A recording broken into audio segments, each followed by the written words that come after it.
And the third, in the midst of which we ourselves live, is the third expulsion from the garden, which is modernity.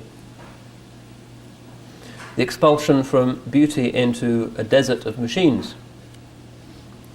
Expulsion from a garden of nutritious meaning into a desert of mirages, false gods, confusion, stress, of ignorance, of a new jahiliyyah.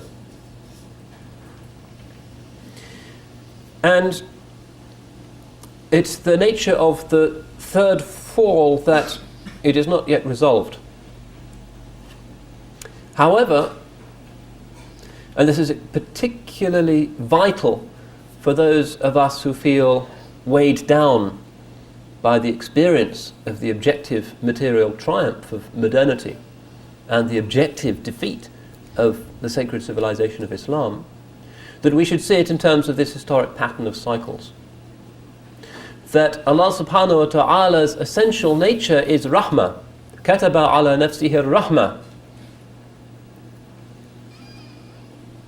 And if you attend Salat al-Tarawih with a pure-hearted imam, he's as likely to burst into tears following that verse as he is anywhere else, because this is the divine nature, and he does not say that he is under any other compulsion, but he does say kataba ala nafsihi rahmah. He has prescribed rahmah for himself, because this is his inmost nature.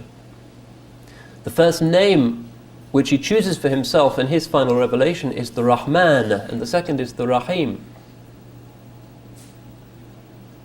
Now, it is part of the quality of modernity that we have forgotten that, and that we have become preoccupied with what is peripheral.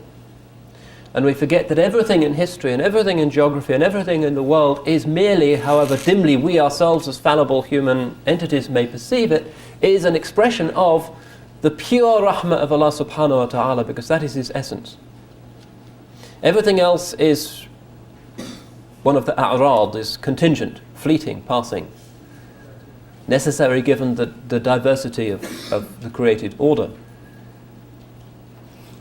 But what is pure and what is lasting is the name Ar-Rahman.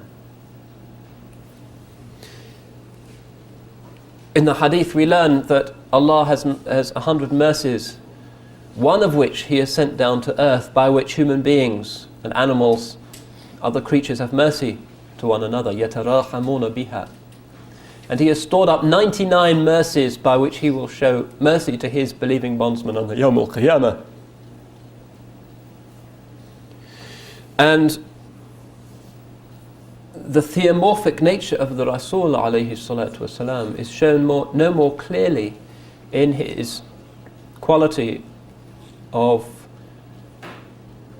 rahmatan lil alameen.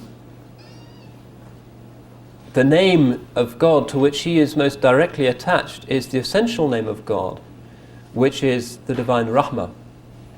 وَمَا أَرْسَلْنَاكَ إِلَّا رَحْمَةً لِلْعَالَمِينَ.